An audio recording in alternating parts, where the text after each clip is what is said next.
Okay, welcome back to the channel. This is episode 5. I decided to take advantage of the gorgeous weather we're having in northern Ohio today to film outside.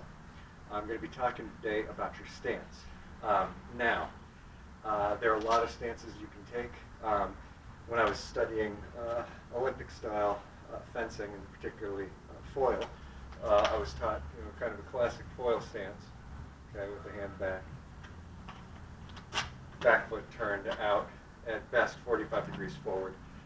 Saber stance, I was taught back heel up, feet pretty much parallel pointing forward because I was taught in a very running style.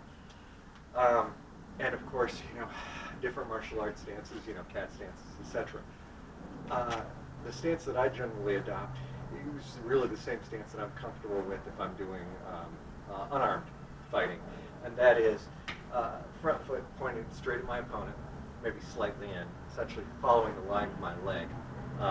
Knee slightly over my ankle, leg comfortably bent, back foot pointing not quite straight ahead, slightly off to the side, 30 degrees, 25 degrees, I don't know. And then up on the balls of my feet. And this allows me to do a lot of springing movement. Okay. Now, I've got some friends who study historical styles and who, one in particular, James, he will get very low in his stance, which is, frankly, to me, amazing, remarkable, and shows diligent training.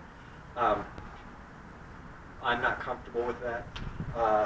Back in the old days when I was doing an Asian martial art, sure, I'd be down here. But for fencing, I'm comfortable with a nice stance that allows me to move backwards and forward with equal alacrity.